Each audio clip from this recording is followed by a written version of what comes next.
Được thành lập năm 2008, từ năm 2010 đến nay, Tổ chức Hành trình xanh đã trở thành đơn vị trực thuộc Viện Nghiên cứu Văn hóa Phương Đông, thuộc Hội Khoa học Đông Nam Á Việt Nam, đồng thời được Bộ Giao thông Vận tải, Bộ Tài nguyên Môi trường, Hội nạn nhân chất độc da cam dioxin Việt Nam và nhiều đơn vị khác bảo trợ về pháp nhân và hỗ trợ về tài chính. Với mục đích đoàn kết cộng đồng, chia sẻ nỗi đau, giúp đỡ người nghèo, bảo vệ môi trường và an toàn giao thông. Qua 5 năm hoạt động, Hành trình xanh đã trải khắp 32 tỉnh thành và đã tổ chức thành công 5 cuộc hành trình xuyên Việt. Trong đó, riêng năm 2011 là cuộc hành trình đi bộ từ Làng Sen đến bến Nhà Rồng, còn các năm 2008, 2009 và 2010 là các chuyến hành trình rong ruổi khắp đất nước Việt Nam trên các con ngựa sắt. Đặc biệt, năm nay 2012 với hành trình dài hơn và với xu hướng hoạt động đổi mới, tập trung vào việc đào tạo học viên và hoạt động nhiều hơn ở các vùng miền nông thôn. Hành trình đạp xe xuyên Việt từ đất mũi Cà Mau tới thủ đô Hà Nội mang lại nhiều thử thách và trải nghiệm mới cho các học viên. Trong niềm hân hoan chiến thắng trong những ngày cuối cùng của 36 ngày đêm xuyên Việt và bịn dị chia tay những đồng đội mới quen đó mà đã thân, chúng ta hãy cùng nhìn lại những chặng đường đã qua, những gì đã làm và những điều đã học.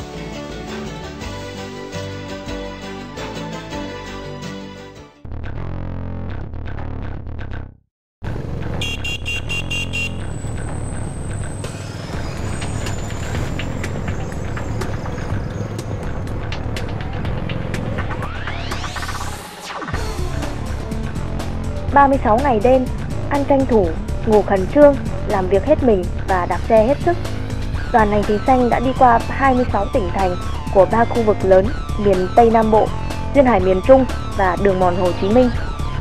Với ý nghĩa là một khóa học, Hành trình xuyên Việt 2012 đã mang lại cho các bạn học viên những hiểu biết về địa lý, văn hóa và con người của mọi miền Tổ quốc.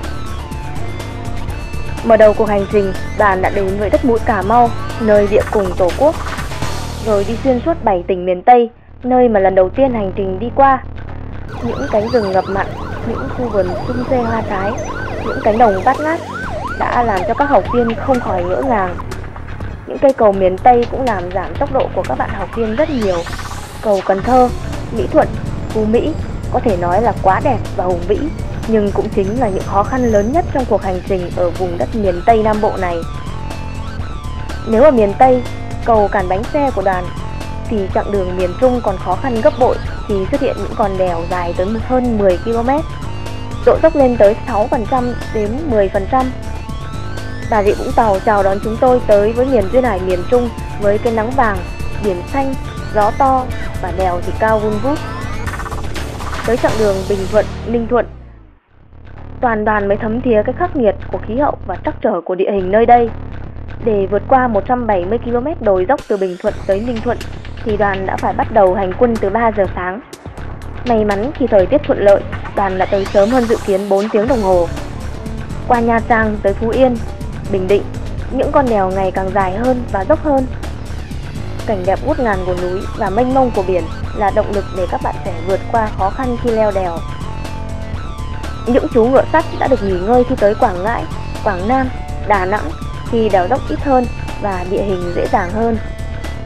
Háo hức chuẩn bị tới cố đô Huế thì đèo Hải Vân sừng sững hiện ra, làm các bạn trẻ có chút nao núng. Các bạn quyết tâm không? Quyết tâm! Rồi. Với sự chuẩn bị chu đáo và kỹ thuật leo đèo điêu luyện, rút kinh nghiệm từ các chuyến trước, tất cả các bạn học viên đã cùng nhau leo tới đỉnh đèo sau 2 tiếng đồng hồ trong niềm hạnh phúc vô bờ bến.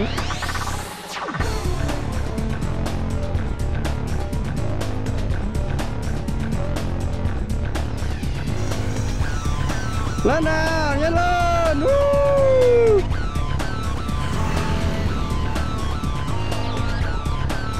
Sau khi chinh phục được đệ nhất hùng quan của Tổ quốc, Hải Vân, đoàn đã được nghỉ ngơi và tham quan cố đô Huế để có tinh thần thoải mái, sẵn sàng vượt Trường Sơn.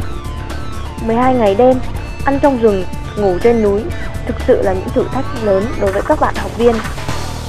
Có những chặng đường ở Quảng Trị, Quảng Bình, đoàn đã phải đi tới 50 km liên tục với tốc độ trên 25 km/h qua những chặng đường toàn đèo dốc, trắc trở. Để tránh cái nóng và gió Lào, đoàn thường xuyên xuất phát từ 4 giờ sáng và tới nơi lúc 9 giờ tối. Dù buồn ngủ, dù mệt mỏi, mắt vẫn cố căng ra, tay vẫn cố vững vàng và đôi chân vẫn cố vươn lên để vượt dốc. Đã có những tai nạn nhỏ xảy ra, nhưng thật may mắn khi không có bạn nào chấn thương đến quá nặng. Về tới Hòa Bình, sau hơn 30 ngày đêm, đã có vài thành viên được xét là bệnh binh, thương binh, nhưng miệng vẫn nở nụ cười tươi rói để hướng tới thủ đô thân yêu.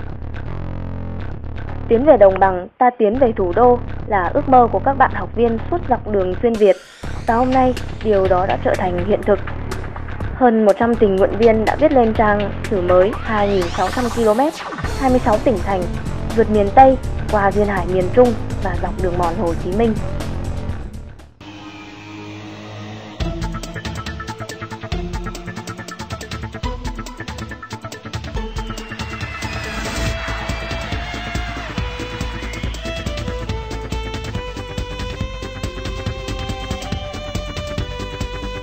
Hai 2.600 km, chặng đường dài nhất trong lịch sử xuyên Việt. Hành trình từ đất mũi Cà Mau đến thủ đô Hà Nội đã đưa các bạn trẻ qua 26 tỉnh thành dọc Tổ quốc. Đoàn đã để lại những dấu ấn tốt đẹp trong lòng chính quyền và nhân dân các địa phương mà đoàn đi qua. Với mục đích đoàn kết cộng đồng, chia sẻ nỗi đau, giúp đỡ người nghèo, bảo vệ môi trường và an toàn giao thông, Hành trình xanh đã có những hoạt động thiết thực, ý nghĩa, đóng góp chung cho cộng đồng.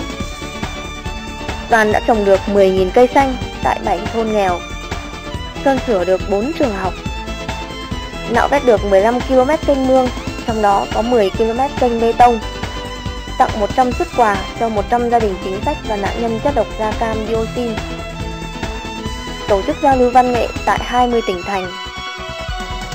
Tuy chưa phải là những phần việc lớn lao, nhưng các học viên hành trình xanh đã đóng góp nhiệt tình, tâm, trí, lực, tuổi trẻ để góp phần thay đổi nhận thức cho nhân dân địa phương nói riêng và nhân dân cả nước nói chung.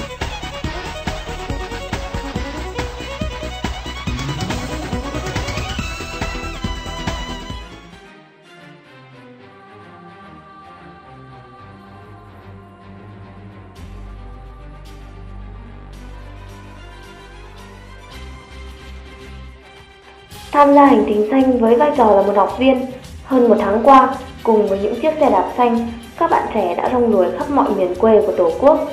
Có những điều các bạn làm được, cũng có những việc các bạn chưa hoàn thành mỹ mãn.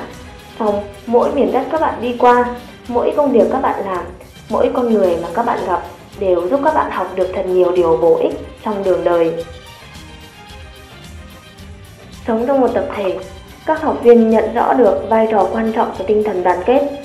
Từ những con người xa lạ, đến từ các miền Bắc, Trung, Nam, giọng nói khác nhau, phong tục tập quán, cách ăn ở, suy nghĩ khác nhau. Giờ đây, tất cả chúng tôi là một gia đình. Tinh thần đoàn kết bắt nguồn từ những ngụm nước, miếng nhung khô nhỏ nhoi lúc nghỉ trưa, những mảnh chân mỏng đắp chung trong đêm lạnh. Tinh thần ấy giúp chúng tôi vượt qua bao nhiêu đèo cao, vực sâu, nắng mưa và gió bão. Những lúc buồn vui, những lúc đau ốm. Ở hành trình xanh, chúng tôi có một câu: một người vì mọi người vì một người. Những người đồng đội như chân tay của mình. Có đồng đội, chúng tôi có thể làm nên tất cả. Bên cạnh tinh thần đoàn kết, điều mà các bạn dễ nhận thấy mình học được là kỷ luật và trách nhiệm. Hầu hết, các bạn học viên tuổi đời còn rất trẻ, kinh nghiệm làm việc không có, vậy mà trong tổ chức, ai cũng được giao một nhiệm vụ riêng thuộc một ban chuyên trách. Ai cũng thấy mình cần có trách nhiệm hơn, trách nhiệm trong công việc của ban, trách nhiệm trong công việc chung của đoàn. Chỉ một người lơ là, chậm trễ là công việc của toàn đoàn có thể bị trì trệ hay hủy bỏ. Hành trình này có thể nói là một chiến dịch. Các học viên là những người lính thực thụ và kỷ luật là điều không thể thiếu. Kỷ luật khi đi đường, kỷ luật trong công tác xã hội và kỷ luật ngay cả trong sinh hoạt hàng ngày. Từ những cô cậu sinh viên thích ngủ nướng, đi học muộn, giờ đây họ trở nên ngăn nắp, gọn gàng và thời gian biểu thì luôn chuẩn xác tới từng phút giây. Kỷ luật thép chính là bí quyết để rèn giũa họ, giúp họ trưởng thành hơn sau mỗi chặng đường. Đi một ngày đàng, học một sàng khôn, điều đó thật chính xác đối với các học viên hành trình xanh. Qua hơn 1 tháng, các bạn đã trưởng thành hơn rất nhiều và thu hoạch được những điều quý báu làm hành trang trong cuộc sống và công việc trong tương lai.